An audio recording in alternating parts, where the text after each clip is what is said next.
High blood pressure can be caused by insulin resistance. High cholesterol can be caused by insulin resistance. So if you go to the doctor and your blood pressure is up and your cholesterol is up and you've gained weight and you have achy joints, what usually happens is you get a prescription for your blood pressure, you get a cholesterol pill, maybe they'll give you an appetite suppressant to try to help you lose weight. You might get a sleeping pill but that's not really solving the underlying problem. Yeah, very true, very true. And not to mention the fact that insulin resistance is also a very big factor that plays a role in infertility. And we know that's something that so many women or couples are dealing with in this day and age. Unfortunately, it's actually scary when you look at the statistics. Yes. And of course, that insulin resistance is associated with cortisol problems, and cortisol is another factor for infertility. So what ends up happening with a lot of these things is you get caught in this vicious cycle. The insulin resistance causes more inflammation. Inflammation causes more insulin resistance. The cortisol, the insulin resistance causes cortisol problems, which causes more insulin resistance and more cortisol. So we get caught in these vicious cycles, and the end result is just a decline into chronic disease. But it does not have to be that way. And I'm so excited that we're going to be talking about what can you do to turn that bus around.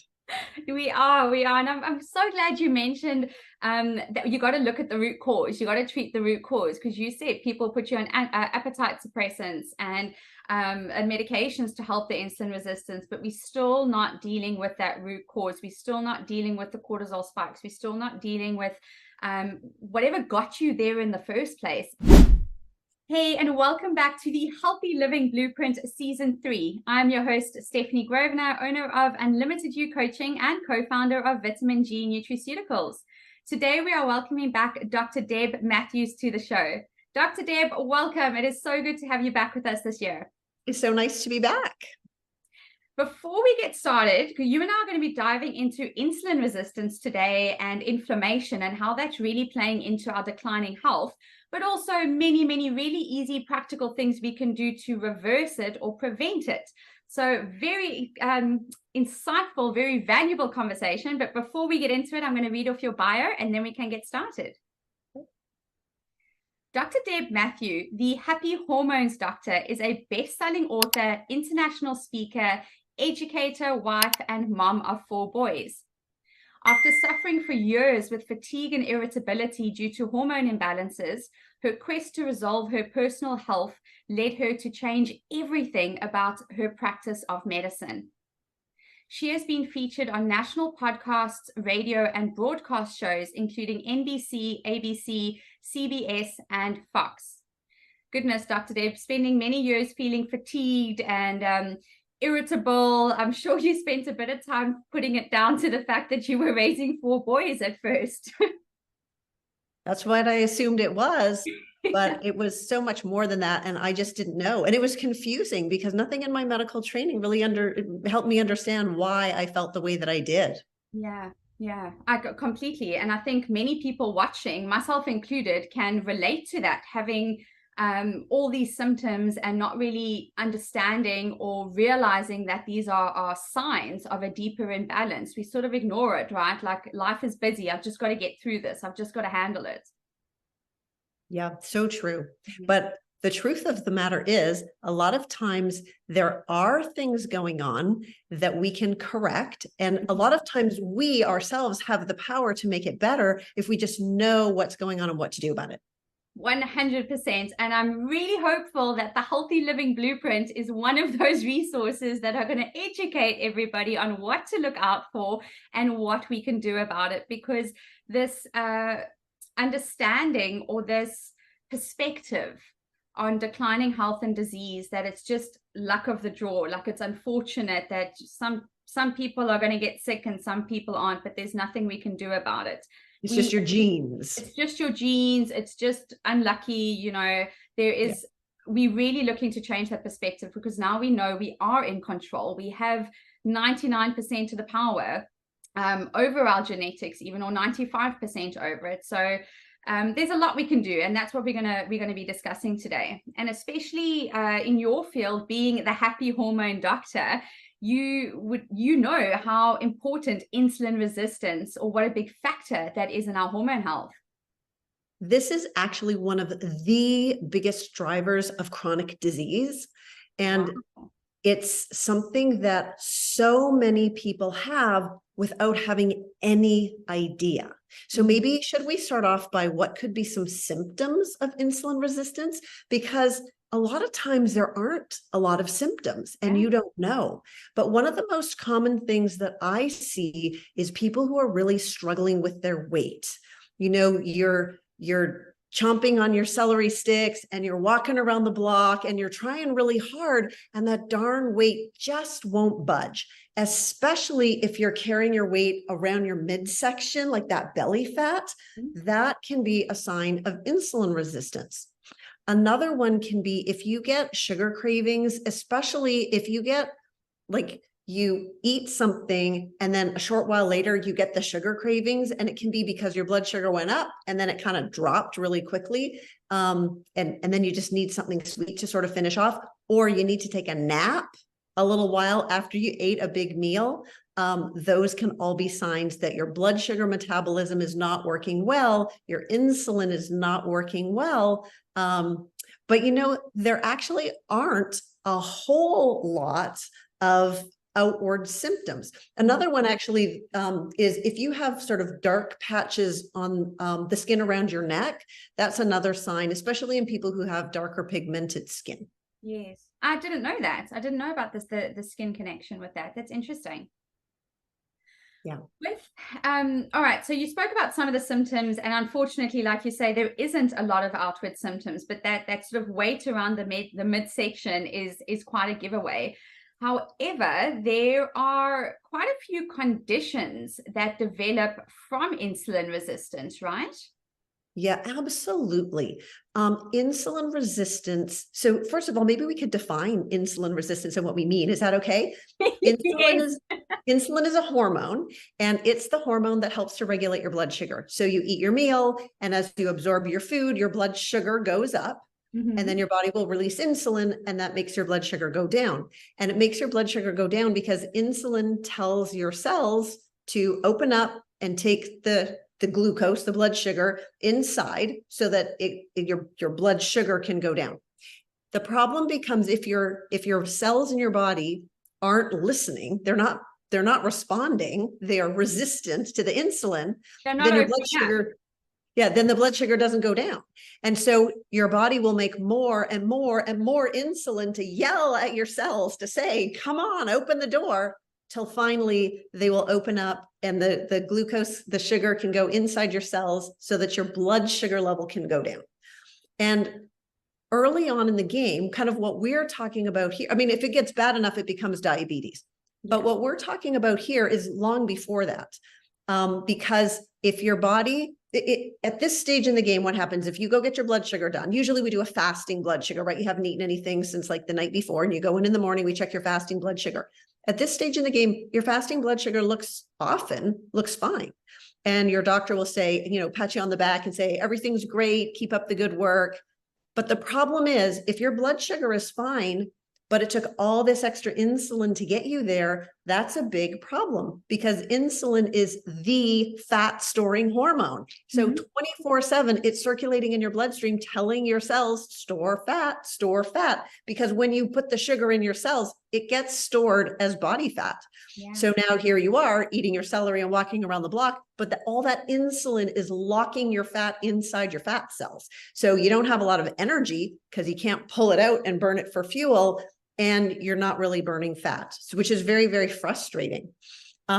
Eventually, you can't make enough insulin anymore to get your blood sugar all the way down to normal. And then what we'll see is that your blood sugar starts creeping up. So a lot of people will have a blood sugar right around the top end of normal, maybe just below the top of normal, or maybe just a little tiny bit over the top end of normal. And a lot of doctors will just dismiss that. Like, it's not diabetes, like, come back in a few more years when it really is diabetes, then we'll talk about it. But you don't want, first of all, who wants diabetes? You don't want to wait till it gets bad enough to get diabetes. this is an early warning sign. If your blood sugar is already at the upper end of the normal range or a little bit over the top, you have insulin resistance already. We can tell just from the blood sugar. And now is really the time for you to do something about it, because while it's still mild, it's imminently fixable. Do you ever feel lost in the sea of health advice out there? But imagine if you had every single resource you ever needed to transform your health, simply laid out for you and easy to follow, found all in one place for less than $1 a day. I'm talking about clinically proven plans to heal your gut, easy to implement detox protocols, meals to eliminate inflammation, step-by-step guides on how to implement intermittent fasting and rebalance your hormones, how to optimize your sleep, get better sleep, more restful sleep, and even at-home workouts that have you seeing results every single week. This is exactly what's available for you inside the Health Mastery Academy. Inside the Health Mastery Academy, I've simplified health for you because I know you lead a busy life, juggling many responsibilities, and often feel too drained to even think about making a healthy meal, let alone spend hours in the gym. The thing is, Health Mastery is not just a membership. It is a supportive community of driven women just like you who have partnered up with me to regain or reignite their energy, to shed weight naturally, to rebalance their hormones, and embrace a healthy lifestyle that they absolutely love without ever feeling overwhelmed, alone, or restricted. So click the link below to join the Health Mastery Academy and work with me directly over the next 30 days. Let me show you how we can make health simple, exciting, and most of all, effective. So click the link below to join, and I will see you on the inside. Once it gets to be full-blown diabetes, there's still a lot that we can do to help, but it's so much harder. Yeah, it is. It really is.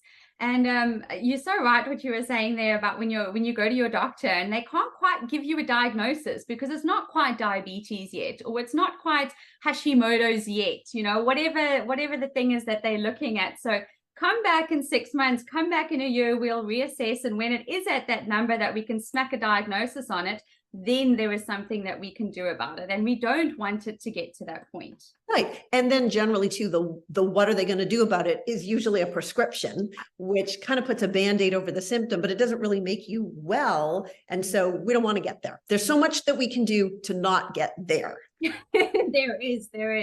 And on that note of that rising insulin, every time we have a rise in our insulin, it triggers a rise in our cortisol levels as well, right? Which is our stress hormone. Yes. So cortisol is the hormone that goes up to help us cope with stress. So in the short term, that's a good thing. What often happens though, when we have chronic stress in our lives, is that our cortisol levels become chronically elevated, and high cortisol causes insulin resistance, and it causes us to gain belly fat. When we have insulin resistance, it causes problems with the cortisol. They kind of ping pong back and forth. And then what happens next is both of them make us gain belly fat. And belly fat, we used to think it was just like this extra weight that we carried around, but it turns out that those body fat cells, especially around your midsection, are like little inflammation factories, and they are spitting out all kinds of inflammatory chemicals in the bloodstream. And so now we become inflamed. And when you have inflammation going through your bloodstream, you can have all kinds of symptoms. You can have achy joints. You can have brain fog. The inflammation in your bloodstream, it goes to your brain. And inflammation in your brain doesn't necessarily feel like a headache. It more often feels like fatigue or brain fog or bad memory. You can't remember why the heck you walked in the room and where you left your car keys, and you don't sleep well, and you're depressed or just kind of like unmotivated. You don't really feel like doing things. So inflammation, it's skin rashes, like there's so many different symptoms, and they're all what we call non-specific, meaning like there could be lots of different things that cause it. So it's really kind of hard to know. But when we see this pattern of brain fog, tired, achy joints, belly fat, et cetera, we can kind of put the pieces together and we can sort of figure out, you know, where we need to be looking. when you understand the cascading effect of something like insulin resistance and all the other symptoms that are brought on by that, it's no wonder half of us are walking around all the time feeling like a hot mess, because there's so much that goes wrong, unfortunately. Yeah. Everything is connected. It is. And you had asked about diseases that it's associated with. Yes. So much chronic disease. Even if so, diabetics have a great risk for a lot of these things. But even if you're not a full-on diabetic, even if you're just at the stage of having this insulin resistance, your risk is still increased. So your risk, of course, of becoming a diabetic is up, but there's a risk for heart disease. There's a risk for kidney disease. There's a risk for cancer, arthritis, anything that ends in itis, which is inflammation.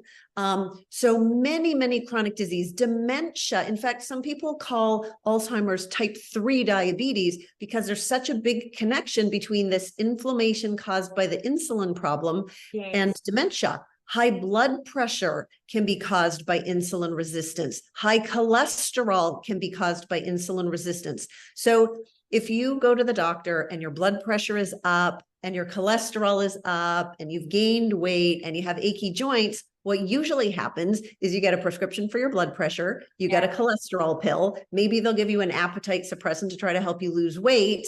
You might get a sleeping pill but that's not really solving the underlying problem. Yeah, very true. Very true. And not to mention the fact that insulin resistance is also a very big factor that plays a role in infertility. And we know that's something that so many women couples are dealing with in this day and age. Unfortunately, it's actually scary when you look at the statistics. Yes. And of course, that insulin resistance is associated with cortisol problems, and cortisol is another factor for infertility. So what ends up happening with a lot of these things is you get caught in this vicious cycle. The insulin resistance causes more inflammation.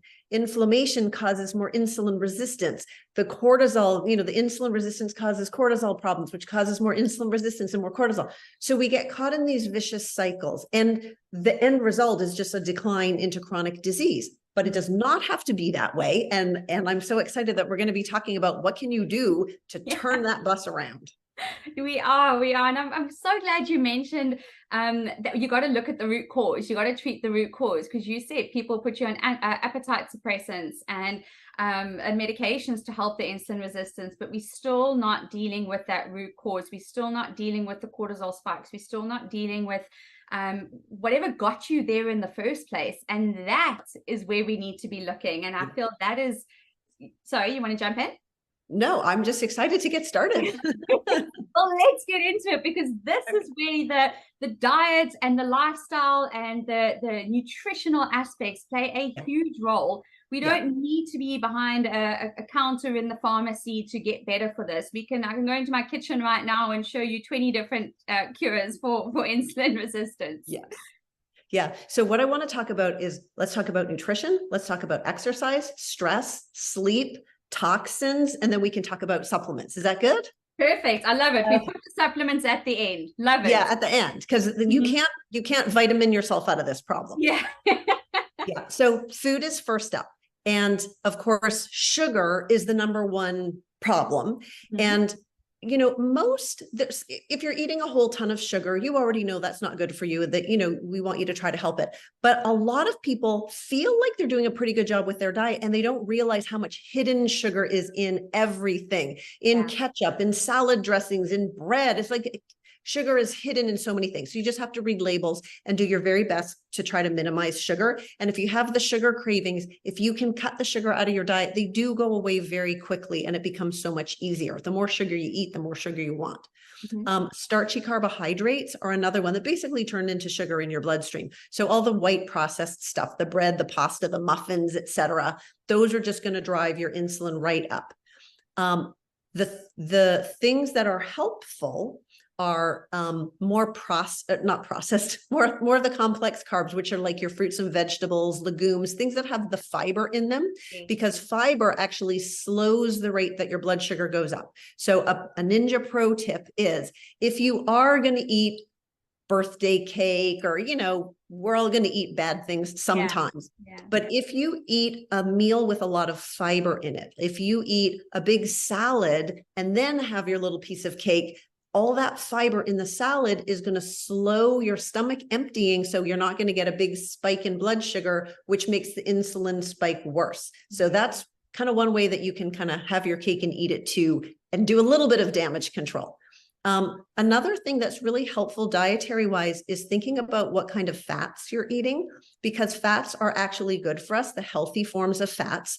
Because if you cut out the sugar, if you cut out a lot of the starchy carbohydrates, then what are you left with? I mean, you don't want to be starving all the time. Yeah. And healthy fats can make you feel full. So avocado, coconut oil, nuts and seeds, these are fish, wild caught fish.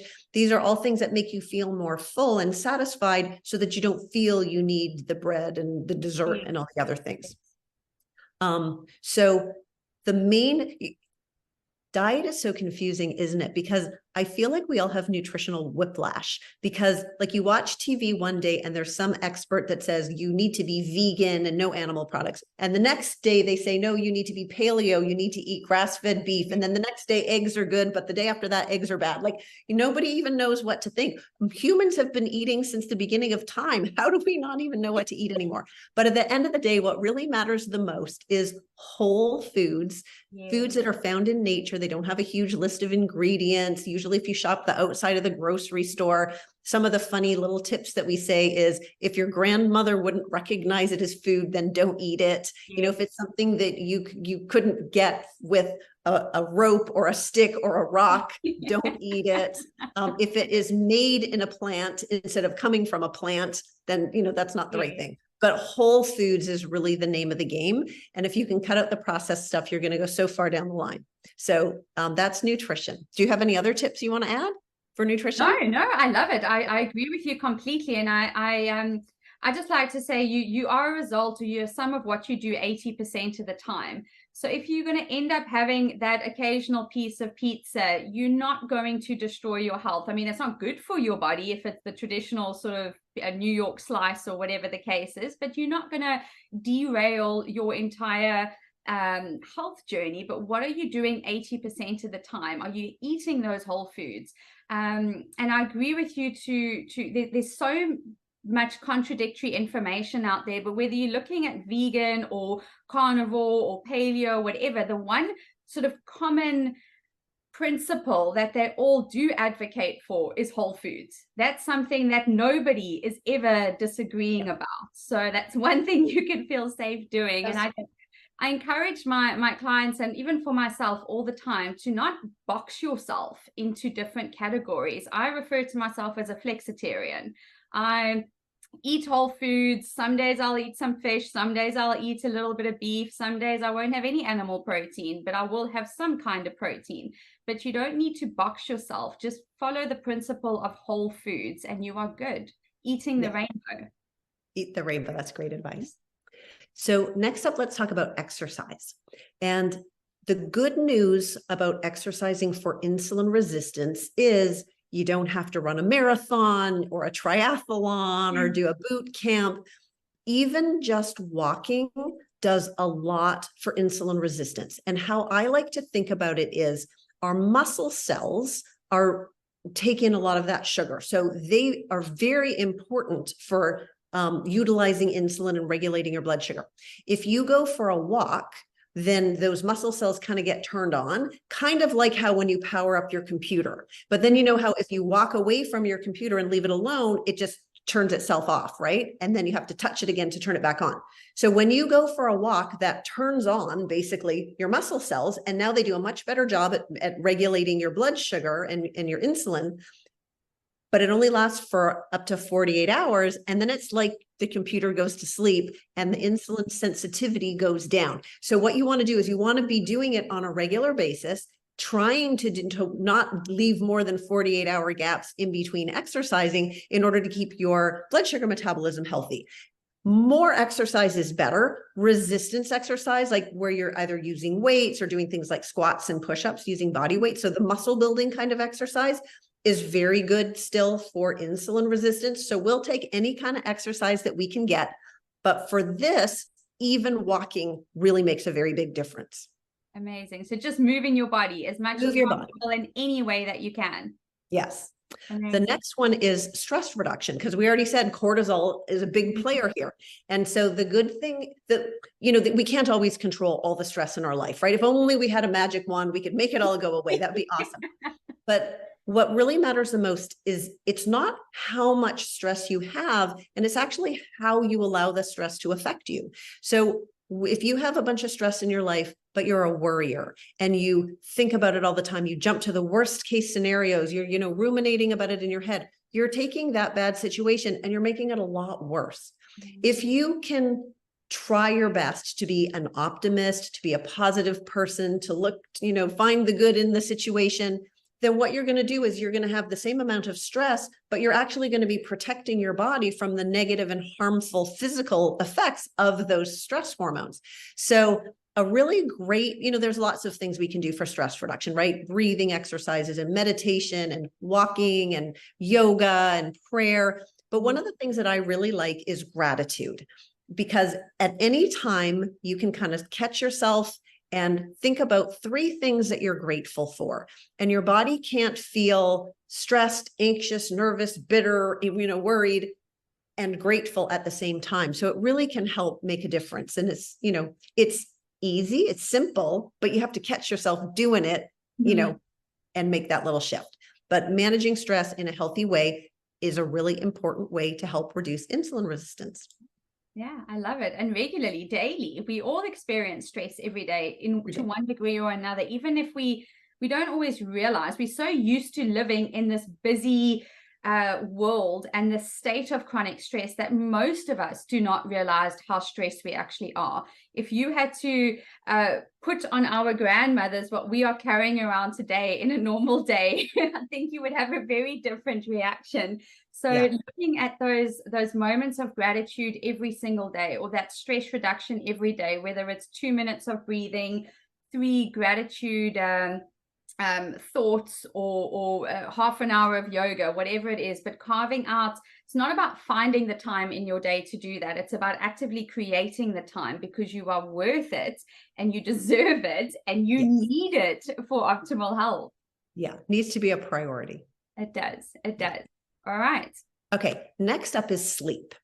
Now, they have done some really interesting studies where they took perfectly healthy college students and kept them awake for a bunch of nights in a row. And they can actually cause these otherwise perfectly healthy young college students to become insulin resistant just by keeping them awake several nights in a row. When you're not sleeping, your body can't heal. You're not producing hormones the way that you're supposed to, not just insulin, but other hormones as well. So sleeping soundly is a really important factor.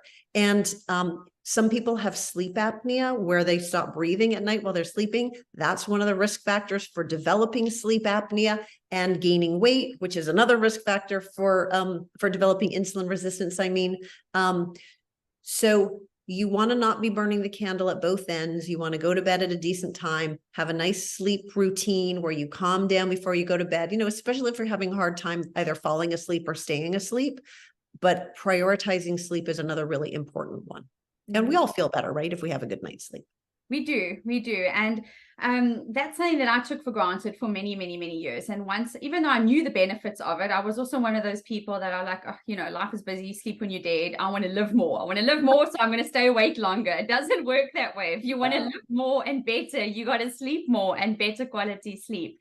So I'm completely with you on that. I actually get quite angry now when something interferes with my sleep, not because of the hormonal fluctuations, just because I know how important it is. That's right.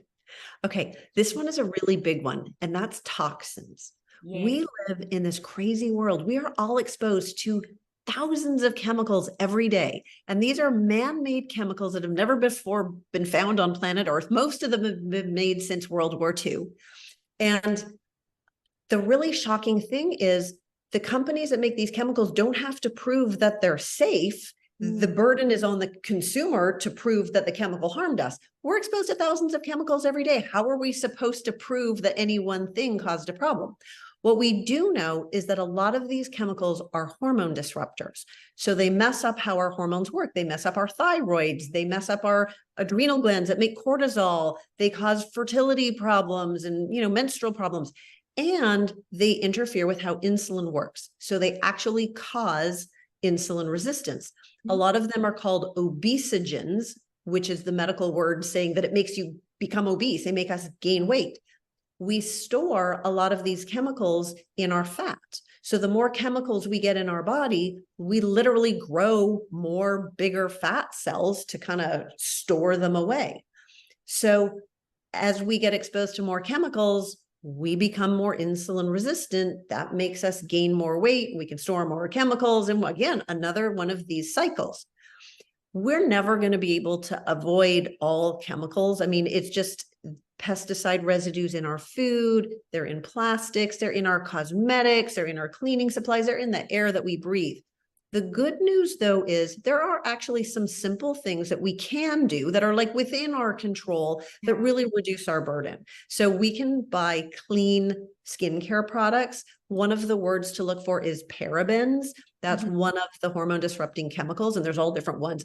I was at a hotel one time and they gave, how you get the little shampoos and the little amenities, and they had these little cosmetic wipes. And I thought, oh, that's so nice of them, But when you look at the ingredient list in the cosmetic wipes, they had ethyl parabens, propyl parabens, methyl, 5 different kinds of parabens. So like you use this on a regular basis and these, chemicals are getting into your system that get in the way. So if you can look for clean beauty products, shampoos, and any kind of personal care products, it's used as a preservative, and you can simply read the label. If it says parabens, just leave it at the store. And a lot of companies are making it easier. And right on the front, they say parabens free. Yes. Another fairly simple thing that we can do is ditch the plastic in our kitchen. So instead of all those plastic containers, switch to glass, especially in the microwave, because when you're microwaving food and it heats up, the steam from the food actually pulls the chemicals out of the plastic and into your food. And the thinner, more flexible plastic is the worst, like the plastic wrap. Please don't put plastic wrap over your food in the microwave anymore. Put a glass bowl, stick a plate over top or something like that. And you will be protecting yourself and your family from some of these hormone disrupting chemicals. A lot of those are ready-made meals that you get, even from health food stores that might be your quinoa and roasted vegetables and marketed as very healthy. That often comes in a plastic container with that foil or that thin plastic sleeve over it. And they say to cook this in 2 minutes, poke some holes in the top and pop it in your microwave. I mean, if you are using those foods, of course, the longer it sits in the plastic, it will absorb some of those chemicals, which we don't want. But if you are ever buying those meals for whatever reason, don't warm it up in the microwave. As you say, put it into a plate, heat it on the stove, whatever the case is, any small thing you can do. And you can jump onto Amazon right now after this interview and look for glass storage containers. I buy them quite regularly because for some reason there's little gnomes in my house and they just disappear. But you can get like 12 or 16 containers for $30, and that's going to last you, if you're not in my house, that's going to last you forever in yours. So it's such a small thing you can do that is effortless. You don't even have to think about it, and it's going to make a huge difference for your health. And your whole family, like what's happening to our children, the children are getting insulin resistant. It used to be called adult onset diabetes when I went to medical school, but we can't call it that anymore because children and teenagers are getting it already. So this is true for all of us. Yeah. I was reading, and I'm not going to quote the statistic now because I can't remember it, but not that long ago, I was reading about the new stats that came out with the amount of children, the percentage of children under the age of 10 that are already being diagnosed with pre-diabetes.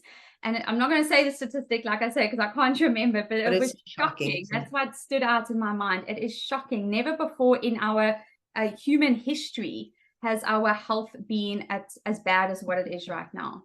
Because if you think about it, right, we're eating a lot of sugar and processed foods. We're sitting around on our computers and video games.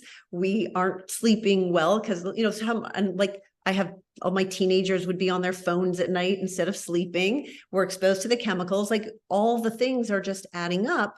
And it's not one thing, it's the constellation of things. And so that's why if you go to your doctor and they try to give you some pill to fix the problem, they're not really fixing the right problem, right? I mean, it's this environment that we have to live in. And the kind of sad part is if you can do the right things, you have the power to choose what you purchase at the grocery store and to get up and go for a walk. You have the power to do these things, but sometimes you almost feel weird. Like you have to be the odd duck who does all the healthy things because everybody else is just drinking the soda. And, you don't want to stand out, or you don't want to be that person. I don't want to be that person. Yeah. And so how I don't know, what I encourage people to do is instead of feeling like that person, instead turn your annoyance to society that made it so that you were in this situation. And it sort of helps to feel like, you're justified in what you're doing. You're doing the right thing. You're going to feel better. You're going to be healthier. You don't want to be in our healthcare system. That's a whole nother conversation about how messed up our healthcare system. Whatever we can do to keep you out of the emergency room, the hospital, the better. I agree with you. And I tell people all the time when they say, like, I don't want to be that person. I feel a bit awkward to be in the grocery store and reading my labels or asking the waiter if he can please put the dressing on the side or whatever the case is. And I say, well, who is that person you don't want to be? Is it the person who is going to live really long and really healthy?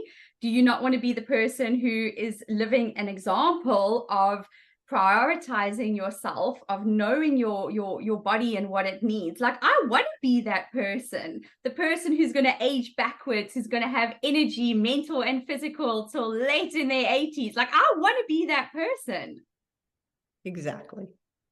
Dr. Deb, last question for you real quick. If you could turn back time, what is one piece of health-related advice you would have given your younger self? I would have given my younger self the advice when I had little children to care about all of this stuff. Because when my children were little, I was a regular doctor. And so I wrote prescriptions all day long while I fed my children chicken nuggets and fruit roll-ups and soda. And I took them to the drive-through a couple of times a week. And I have to remind myself that while I should have known better as a doctor, I didn't really fully understand how all of those decisions that I was making every day were impacting how I felt and how I was showing up as a mom, but also for my children. And the reality is you can't go to your kids and just suddenly tell them you can't eat this, you can't eat that. But what you really can do is you can live a good example and demonstrate how to be healthy and feel well. And so I wish, though, that I got it like years ago. Yeah. No, I can get where you are coming from. And we can't be hard on ourselves for doing the best that we can before we knew any better, right? My mom, showing my heart break, she so regularly comes to me. She gives me a big hug and she says, I'm so sorry for what I fed you when you were younger. Oh, she feels because guilt. I had like so many gut issues over the years and inflammation, and it's so sincere, and she gives me this big hug and she says, I'm so sorry for what I fed you. I thought I was making you healthy. I was trying to look after you. And of course she was, whole wheat sandwiches and low-fat kiddies yogurt and all this kind of stuff. She really was doing the best. Like, that's what we thought was healthy. And I just give her the biggest hug and I'm like, don't be silly, don't apologize. We've all made these mistakes, but now that we know better, we actively do better, and that's what's important. Yes. Dr. Deb, before we end off, you have a free gift for the audience. Do you want to tell them what that is? Yeah. So I talk to women all the time who don't feel good and they wonder whether it could be their hormones that are causing the problem.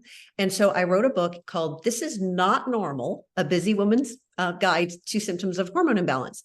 And it has a bunch of checklists. So you can go through, there's symptoms of insulin resistance and cortisol problems and other hormones to kind of get an idea of what could be causing the problems for you. And then it's got some tips for how you can start helping yourself to feel better. You can download a free copy at isityourhormones.com. And I think you're going to have a link below that they can just click to find a copy. We do. That is a wonderful gift. Thank you. So valuable. I'm definitely going to get my hands on it and take a read through it myself. And it sounds like a very valuable resource that I could offer up to my family as well, because I don't want to be the only healthy one. I want my family to live long, happy lives too. So guys, please take advantage of this offer. It's completely free for you. So there's a link right below below this discussion on your screen. Click the link, get the ebook, download it, use that as your before bed reading instead of watching maybe your Netflix or whatever the case is, and start to implement the tips and tools that Dr. Deb has given you in there. If you want to learn more about her or look into working closer with Dr. Deb to help create a harmony within your own hormones, then all her contact details are below as well. Dr. Deb, as always, it has been such a joy and such a pleasure to have you on the show with us. Thank you for your time. Thank you for your practical and simple tips that we can take away from this, as well as your generosity and your free gift. You're welcome. I really do believe that living well is the best medicine. It is. It is. We hope you enjoyed our discussion.